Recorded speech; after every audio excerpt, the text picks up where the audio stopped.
Assalamualaikum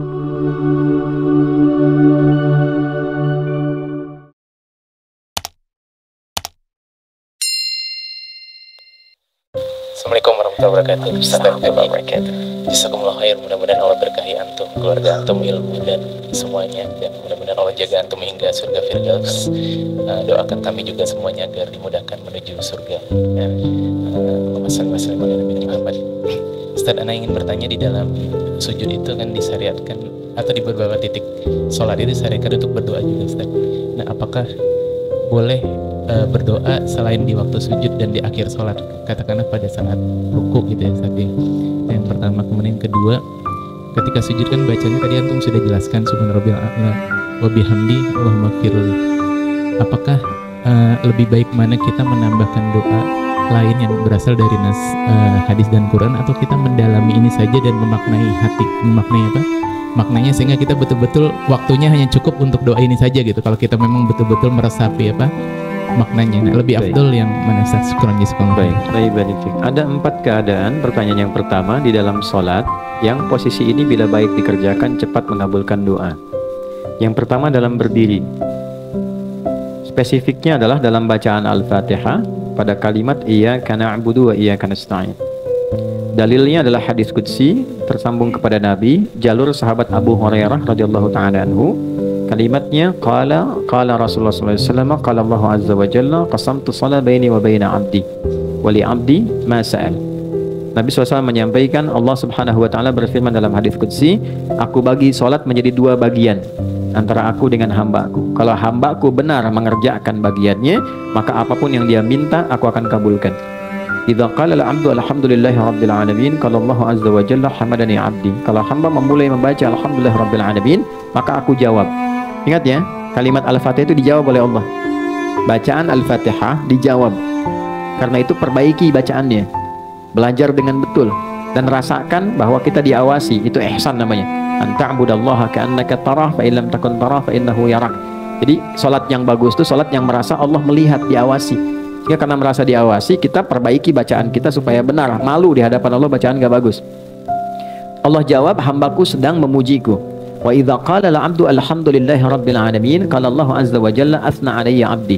Ketika hamba sampai ke kalimat Ar-Rahmanir Rahim, Allah menjawab, hambaku sedang menyanjungku. Wa idza qala al-'abdu maliki yaumiddin, ketika hamba sampai pada kalimat maliki yaumiddin, Allah menjawab majjadani 'abdi, hambaku sedang mengagungkanku. Wa idza qala al-'abdu, ini poinnya, iyyaka na'budu wa iyyaka nasta'in, ketika hamba sampai ke kalimat ya Allah, kau perintahkan aku ibadah, sekarang aku sholat hanya untukmu. Dan kau perintahkan aku memohon kepadamu, sekarang aku minta hanya padamu. Karena prinsip sholat ketika diperintahkan itu senafas dengan permohonan solusi. Itu ada di Al-Baqarah ayat 45. Wasta'inu bisabri was sholah. Engkau punya masalah, terima dengan sabar, minta tolong lewat sholat.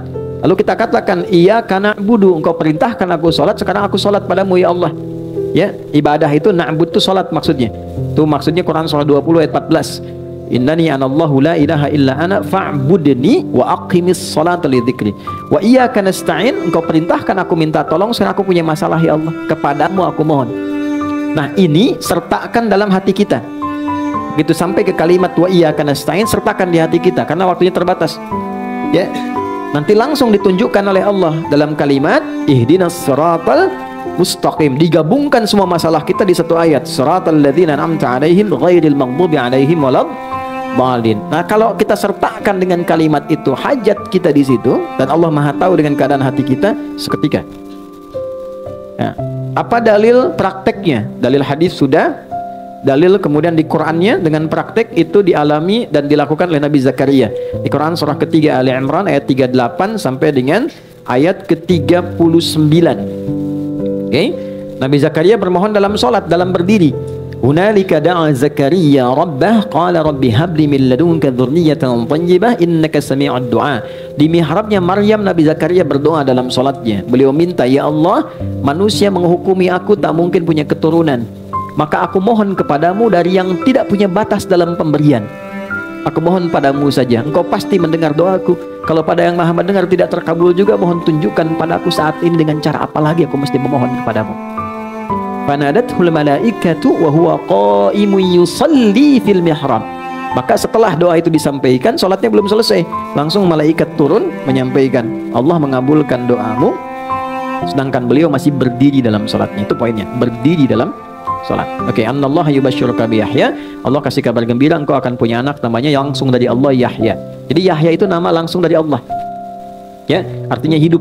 Yang mustahil menurut manusia, ada bayi yang lahir hidup dari rahim perempuan yang divonis monopos dan mandul. Maaf, bagi Allah tidak ada yang mustahil, lahir dan hidup dia. Kedua, saat ruku'. Jadi satu, berdiri. Dua, saat ruku'. Wa aqimus salata wa atuz zakata wa raka'u ma'ar raki'in. Al-Baqarah ayat ke-43. Itu sudah saya jelaskan. Yang ketiga, saat sujud. Tadi sudah kita uraikan. Yang keempat, sesaat sebelum salam, di bagian doa terakhir. Nanti kita detilkan. Allahumma inni a'udzubika min azabi jahannam wa min azabil qabri wa min fitnatil mahya wal mamati wa min syarri fitnatil masihi dajjal. Setelah itu isi dengan doa sebelum salam. Isi dengan doa. Ya, hadirkan, itu cepat terkabul. Bahkan nanti kita detilkan saat akan salam kan baru sujud ya, berduduk dan tuar sujud. Kalau langsung salam kan batal salatnya. Jadi kita tahiyat dulu, di akhir ada rahasia besar. Saking besarnya rahasia ini, sampai-sampai ada seorang ulama minta anaknya mengulang sholatnya karena lupa membaca doa bagian akhir ini. Nah, bagaimana kisah dan turunannya? Nah, pertemuan berikutnya nanti saat masuk. Ini kan masih gambar dulu. Jadi itu 4 bagian. Itu satu. Yang kedua, teknis dari apa yang tadi disampaikan pada poin ini penting juga. Apakah kemudian kita melafazkan ya, atau kemudian menghadirkan saja pada diri kita untuk permohonan itu. Saya sudah pernah sampaikan, kalau yang dimaksudkan sholat fardu ya, maka cukup bacakan yang dibimbing oleh Nabi SAW. Hadirkan permohonan dalam diri kita. Dan tidak boleh membaca Al-Quran dalam sujud. Jelas ya, tidak boleh membaca Al-Quran dalam sujud. Kalaupun ingin baca, dipahami sebagai bacaan doa, bukan bacaan Qurannya. Ya, itu dalam sholat-sholat sunnah, bukan sholat fardu yang sudah detil bacaannya diikat dengan kalimat shollu kama ra'aitumuni usolli. Kalau sholat sunnah lebih fleksibel. Ya, misal dalam sholat sunnah pengen baca yang Al-Baqarah ayat terakhir itu, la yukallifullahu nafsan illa wus'aha. Jangan baca dari awal, posisikan sebagai doa bagian tengah. Rabbana la tu'akhidna in nasina aw akhtana, sampai ujung misalnya. Tapi jangan baca dari awal dan diposisikan sebagai ayat Quran. Pahami sebagai bagian doa. Karena nggak boleh baca Quran dalam sujud. Jelas? Saya kira itu, Allahu a'lam bissawab.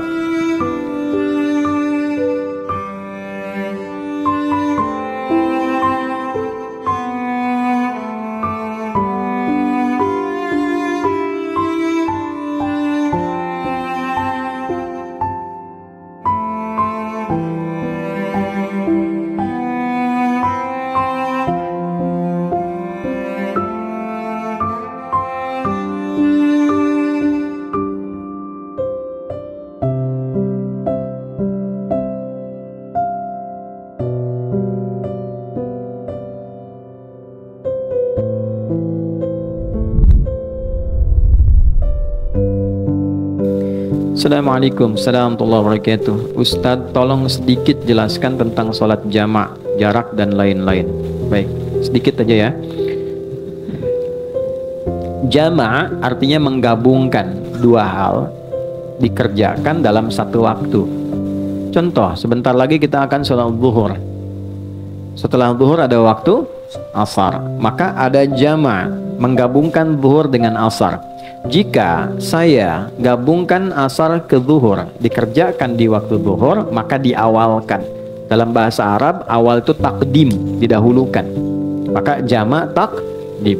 Jika saya ingin kerjakan zuhurnya di asar karena pertimbangan tertentu, maka diakhirkan. Jamaknya disebut jamak takhir. Sampai sini dulu, jelas dipahami? Jelas. Yang dijamak itu waktunya yang paling berdekatan. Jika sudah mendekat kepada yang satu, tidak bisa dijamak dengan yang lain. Contoh, zuhur dekatnya ke apa? Asar. Oke, maka zuhur pasangan jamaknya asar. Karena asar sudah dengan zuhur, maka asar tidak boleh dengan maghrib. Jelas? Maka maghrib dekatnya kemana?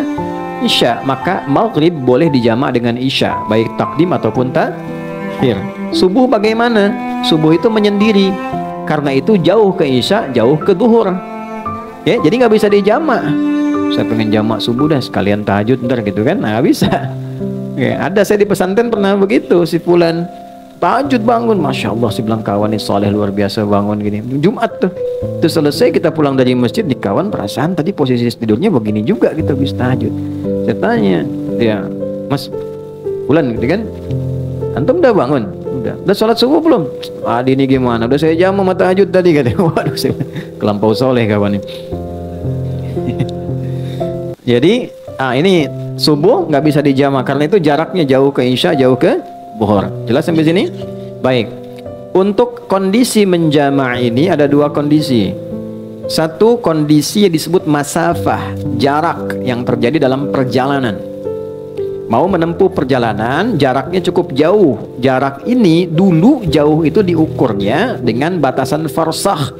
Ukuran batasan jarak kurang lebih 3 farsakh. Kalau di kilometerkan kurang lebih 80 atau 82 kilometer lah untuk sekarang. Jadi setiap perjalanan yang melewati batas itu dengan jarak itu disebut safar namanya. Ya, kalau dari sini mau ke warung bukan safar, ya itu tahap. Kemana akhi? Safar dulu. Mana? Warung depan. Bukan safar. Safar itu minimal jaraknya berapa? 80 atau 82 kilo. Ini masafah. Yang kedua masyaqqah. Ya, masyaqqah bukan masako. Masyaqqah. Masyaqqah itu kondisi yang menyulitkan menunaikan sholat sekalipun tidak dalam perjalanan. Anda profesi dokter akan mengambil tindakan. Tindakan ini operasi dilakukan dari jam 1 sampai menjelang maghrib. Oke, sampai jam 6 misalnya. Baik, maka kita kan tidak safar. Tindakan dilakukan, ini akan melewati asar. Maka kedepankan asar, tunaikan pada waktu zuhur. Jelas? Walaupun tidak ada safar. Ya, tidak boleh nanti misalnya saya pamit dulu nih waktu operasi. Begitu dibuka, jantung dibuka, Allahu Akbar, bentar ya, adzan dulu, salat dulu, ntar balik lagi. Nah, itu nggak boleh. Ya, jadi itu yang disebut masyaqqah. Nah, ada yang kemudian menganalisis ulama, jarak itu pun harus dilihat masyaqqahnya juga. Karena dulu 80 kilo pakai unta. Kan? Atau jalan kaki. Unta kecepatan berapa? Standar rata-rata itu paling cepat dan 60-70. Ya, biasanya 30. Kalau santai banget 10-20. Itu kan? Nah, nyampainya kapan? Antum dari sini mau ke Bandung pakai unta. Itu kan? Nyampainya kapan? Itu kan? Tapi kalau Anda gunakan kendaraan kan bisa lebih cepat. Maka kadang-kadang tiba lebih cepat dari sebelum waktunya. Maka ada ulama yang melihat tetap masyaqqah itu didahulukan daripada masafah. Jadi kalaupun jaraknya ada tapi masyaqqahnya tidak mendukung, ya tetap yang didahulukan adalah kadar kesulitannya. Tapi ada ulama yang tekstual, yang penting jarak, kalau sudah terpenuhi ya sudah, hadiah dari Allah. Gitu. Nah, ini tinggal silahkan aja dalilnya ada, mana pilih yang paling gampang. Ya, ada lagi kondisi yang tidak ada masafah, masyaqqah juga ringan, tapi kondisi cuaca. Misal Anda biasa ke masjid nih, ya jamaah maghrib sudah ke masjid, tiba-tiba mau isya hujan besar begitu, geledeknya di mana-mana, ya kan? Nah, itu boleh dijamak seketika juga. Jamak sama dengan isya, lalu pulang isya nggak ke masjid lagi. Itu sudah masuk, itu sah, boleh dilakukan. Itu ada hadisnya juga yang tersambung dalam riwayat Madzhab Maliki, itu dijelaskan dengan sangat detail. Kemudian, kalau zuhur berapa rakaat? 4. Asar berapa rakaat? 4. Kalau saya jama, dahulukan asar, takdim ke zuhur, ditunaikan 4-4. Maka disebutnya namanya jamak kamil, sempurna, 4 rakaat. Jelas ya? Yang kedua, ada kondisi, ini saya sedang nunggu nih pesawat. Saya mau berangkat, sudah di Halim atau di Soekarno-Hatta, nunggu. Kalau saya paksakan 4, saya ketinggalan pesawat. Ya, maka apa yang terjadi? Ya, wa idza darabtum fil ardi falaysa 'alaikum junahun an taqsuru minas shalah. Quran surah keempat ayat 101. Tidak ada salahnya kalau engkau khawatir dalam perjalanan engkau mengkosor. Kosor itu mengurangi, memotong. Ya, dikurangi itu jumlahnya mesti genap, harus selalu genap. Jadi yang ganjil nggak bisa dipotong, dibagi 2. Ya, zuhur jumlahnya berapa? 4, bagi 2 berapa? 2. Hasilnya harus genap, paling minimal 2. Boleh. Ya, maghrib berapa rakaat? 3. Bisa nggak dibagi 2? Tidak bisa. Jadi nggak bisa dikosor maghrib, nggak ada 1,5. Oke, subuh berapa? 2. Sudah batas minimal, nggak bisa dikosor lagi. Udah 2 dikurangin lagi gitu kan? Nggak bisa. Ya, dan akhirnya pun jadi ganjil 1 kan? Maka jumlahnya yang bisa dikosor cuma 3 waktu, zuhur, asar, dan isya. Nah, qasar itu ada yang sifatnya tunggal, ada yang sifatnya jama'. Misal, saya mau qasar nih, zuhurnya karena perjalanan, tapi saya nyampe Semarangnya bahkan sebelum asar. Maka saya nggak jama', qasar aja zuhur, nyampe di Semarang saya sholat asar. Kalau saya mau tinggal mukim, jelas? Nah, tapi kalau saya kondisinya memang di sana juga kegiatan, aktivitas, maka saya kerjakan sudah berangkat ke bandara, saya qasar, saya jama' dan qasar, gabungkan asar ke zuhur, masing-masing tunaikan 2 rakaat. Saya hadir di sini mengajar, saya kan lagi pergi nih, safar, jalan. Di sini saya ikut dengan Anda mukim tinggal di sini. Maka zuhur saya jadi imam misalnya, saya tunaikan zuhur 4 rakaat, saya qasar asarnya 2. Itu namanya jama' kamil dan qasar. Ya, kamilnya untuk yang zuhur, qasarnya untuk yang asar. Paham sampai sini? Paham ya? Nah, apalagi misalnya nanti karena permintaannya sedikit, Ustaz, tolong sedikit jelaskan. Nah, itu yang sedikit sudah saya sampaikan. Wallahu a'lam bishawab.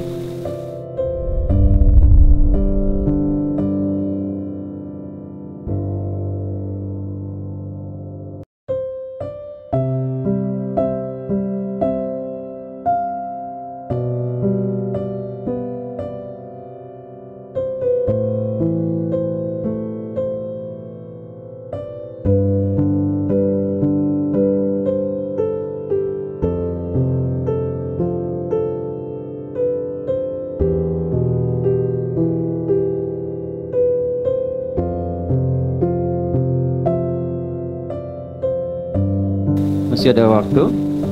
Ya, masih banyak masalah. Oh, ini panjang sekali, Masya Allah. Assalamualaikum Ustaz, salam wabarakatuh. Semoga Allah selalu merahmati Ustaz, keluarga dan tim Tonton Akhir. Semoga Anda juga demikian. Saya berhijrah 2 tahun lalu dengan niat agar Allah ampuni segala dosa dan Allah ridho kepada saya, Insya Allah. Baik, saya mencintai menuntut ilmu, berniat baik untuk ke tanah suci, melakukan umrah dan haji, ibadah umrah melainkan traveling ke negeri lain. Alhamdulillah. Baik, sudah untuk haji, sudah DP, pendapatan saya 1/5 dari bla bla bla. Kemudian pertanyaannya apa ini? Apakah saya berdosa kepada ayah saya kalau saya gunakan hasil kerja saya untuk umrah dan haji sementara dia membutuhkan bantuan dana dari saya? Intinya bekerja kemudian sudah menabung, keluarga butuh support, mana yang didahulukan? Dalam kondisi ini, Quran surah ketiga Ali Imran ayat 92, paling kiri sebelah atas, lan tanalul birra hatta tunfiqu mimma tuhibbun. Orang haji umroh pengen mabrur. Mabrur itu adalah sifat yang melekat dari kata albirrun. Albirru itu adalah sifat yang merubah dari salah menjadi soleh. Misal lisan suka mencela, salah, lalu berubah menjadi suka mengatakan yang baik-baik, soleh. Perubahan dari kurang baik jadi baik namanya birrun. Ya, baik itu 5 nanti. Baik fisik namanya thayyib, baik sifat namanya khair, baik praktek namanya ma'ruf. Ketika kebaikan dikerjakan karena Allah namanya ihsan. Kalau merubah dari kurang baik jadi baik namanya birrun. Kalau itu melekat kepada kita sosoknya menjadi mabrur. Haji mabrur adalah haji yang merubah pelakunya menjadi lebih baik. Jelas ya? Oke. Nah, ada tawaran dari Allah begini. Tidak mudah meraih predikat mabrur itu. Kadang engkau mesti bekerja keras begini, kayak nabung, doa. Makanya kemarin saya kencang sekali pada travel termasuk ke Kementerian Agama dan sebagainya, supaya begitu memperhatikan, menghormati dan menghargai para jemaah. Karena nggak mudah. Antum yang travel hati-hati loh ya. Bertakwalah kepada Allah itu. Cari dunia nggak apa-apa, tapi jangan sampai menzalimi ya dari orang-orang yang ingin berangkat. Karena nggak mudah. Mereka tuh nabung, ada yang jual tanah, jual kebun, macam-macam untuk berangkat. Harusnya kita berkhidmat untuk melayani mereka dengan baik supaya Allah ridha. Nanti dari keridhaan itu membuka kepada yang lain-lain. Gak ada masalah dapat mencari dunia, tidak ada masalah. Laisa alaikum junahun an tabtagu fadlan min rabbikum. Gak apa-apa, silakan. Al-Baqarah 198. Tapi jangan menjadikan pencarian itu menjadi zalim. Padahal gak ada fasilitas disebut fasilitas. Haji gak ada tempat disebut haji ada tempat dan sebagainya. Biaya keluar banyak ternyata tidak sama dengan yang dijanjikan. Itu dosanya besar sekali itu. Mesti hati-hati. Nah, jadi tidak mudah Anda. Memang kalau sekarang prosesnya begini, memang itulah di situ seni ibadahnya. Di situ ada dramanya, di situ ada tangisannya, di situ ada pahalanya. Kalau langsung ada uangnya, perjuangan sholat, doa itu nggak ada, kenikmatannya nggak ada. Justru di situ. Ya, kenikmatan untuk merawat anak itu saat anak itu kan berproses. Kalau sudah jadi direktur jadi macam-macam itu kecil biasa saja. Justru ketika dia manja, ketika pengen digendong, ketika lari, ketika nggak teratur, di situ ada pahalanya. Itu poinnya. Nah, jadi kalau Anda menabung ada tantangan, itu memang fitrah. Nah, sekarang dihadapkan tantangannya, bagaimana kalau keluarga, apalagi ayah membutuhkan. Mana yang dahulukan?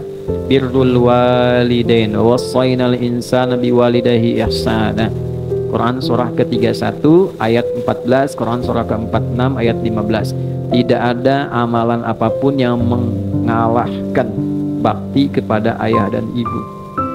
Caranya, jadikan khidmat yang ada itu untuk bisa membahagiakan ayahanda Anda ini, dan niatkan itu untuk mendapatkan karunia Allah menunaikan ibadah haji. Itu caranya. Itu kali ada jamaah. Saya biasa mengadakan biasanya rutin manasik terbuka untuk umum siapapun yang mau berangkat, walaupun kami nggak berangkat. Kita berusaha sharing ilmu. Satu kali ada jamaah dari Bekasi, dari Tambun. Beliau itu saya tahu seorang ustadz sederhana dari daerah gitu kan, dan ngimamin di musola dan sebagainya. Itu ikut manasik. Jadi ada replika Ka'bah itu, yang lain tuh moto video begitu. Beliau tuh diam terus menangis. Selesai saya tanya, antum khusyuk sekali. Kenapa? Saya merasakan Ka'bah di depan saya, Ustaz katanya. Oh, Masya Allah, Alhamdulillah, dah ikhtiar. Nih baca surat ini. Itu kita ijazahkan Al-Baqarah ayat 196 sampai ke ayat 203 waktu itu. Baca Bismillah. Satu kali udah kajian rutin lagi malam Jumat, orang hilang, nggak ada gitu. Terus masuk musim haji nggak ketemu. Setelah selesai pulang ini datang. Saya tanya, antum kemana aja kemarin nggak muncul pengajian? Saya haji Ustaz. Masya Allah, gimana ceritanya? Jadi waktu anak imamin di musola itu, saya kan bacain itu terus ayatnya, maghrib ke isya, ketemu subuh baca. Ada belakang jamaah tanya, Ustaz dari tadi Ustaz baca ayat haji terus, katanya. Sudah haji belum? Belum. Ini imam berapa lama? Sekian. Udah, Ustaz sekarang ikut dengan saya pakai warna haflis. Kayaknya berangkat dapat warna haflis, pulang. Jedanya singkat, nggak pakai lama, nggak capek dan sebagainya. Cuma ikhtiarnya ya kayak tadi, perjalanannya demikian. Saya katakan sudah, hari ini nggak ada materi, antum aja yang cerita pengalaman haji sama jemaah. Nah, jadi yang seperti ini ada poin yang paling tinggi nilainya. Yang terakhir, ada seorang yang sangat mulia, orangnya soleh luar biasa. Ada yang mengatakan ini Ibnu Mubarak, ada yang mengatakan Malik bin Dinar. Tapi semua riwayat sepakat tentang kejadian ini. Apa itu? Beliau nabung seperti Anda ini, pengen haji. Udah siap semuanya. Tiba-tiba tercium bau makanan enak nyampe rumah. Penasaran? Ya, ini bau enak banget. Begitu keluar, istighfar yang sangat dalam karena melihat seorang ibu sedang masak bangkai keledai. Ambil, masak. Dilihat, kenapa kan? Kenapa Anda masak begini? Kan ini nggak benar. Saya tahu hukumnya haram, tapi anak saya kenapa? Saya nggak makan ini untuk anak-anak saya. Tidak terpenuhi hajatnya saat ini. Apa yang Anda butuhkan? Sekian. Ternyata sesuai dengan jumlah hitungan tabungan untuk haji. Maka diberikanlah keseluruhannya untuk ibu dan keluarganya itu tanpa berucap sedikit pun. Gak ada yang tahu. Istri gak tahu, anak ini gak tahu. Karena nabung itu kan sendiri aja buat siap-siap. Belum bilang, diberikan semua tanpa kalimat sedikit pun. Gak pasang status. Sebenarnya pengen haji ya, tapi untuk ridho Allah. Gak ada. Jadi diam aja, begitu balik apa yang terjadi? Maka malaikat berikan informasi yang sangat menarik. Ya, ada dua hal. Yang pertama, ini riwayatnya sampai. Yang pertama adalah Allah menerima hajinya dengan sifat birrun yang melekat padanya. Jadi dia belum berangkat, tapi kalimat dan status mabrurnya sudah lekat di sisi Allah. Yang kedua, ini kalimat yang sangat viral. Kalaulah bukan perlakuan orang ini untuk menunjukkan keutamaan amalnya ya, bukan yang seperti itunya, bukan keutamaan amalnya. Kalaulah bukan sedekahnya si fulan dengan sifat tadi, belum tentu diterima orang-orang yang menunaikan ibadah haji di waktu itu. Luar biasa. Karena ada orang yang berhaji labbaik, itu ada jawaban malaikat dua, ya, di sisi Allah. Jadi ada yang Allah langsung jawab labbaik Allahumma labbaik, langsung Allah jawab labbaik wa sa'daik. Ya, aku penuhi apa yang kau sampaikan, aku jamin kebahagiaanmu. Ada yang kedua, labbaik Allahumma labbaik, la labbaik la sa'daik. Apa itu labbaik? Kata Allah, nggak ada labbaik buat kamu. Ternyata harta yang dikumpulkan dari harta yang haram, makanannya haram, pakaiannya haram, niatnya tidak benar gitu kan. Maka ketika sampai di situ kalimatnya sederhana. Malaikat tuh ikut ketawa tuh. Labbaik Allahumma la labbaik la sa'daik. Apa labbaik? Gak ada labbaik. Ya.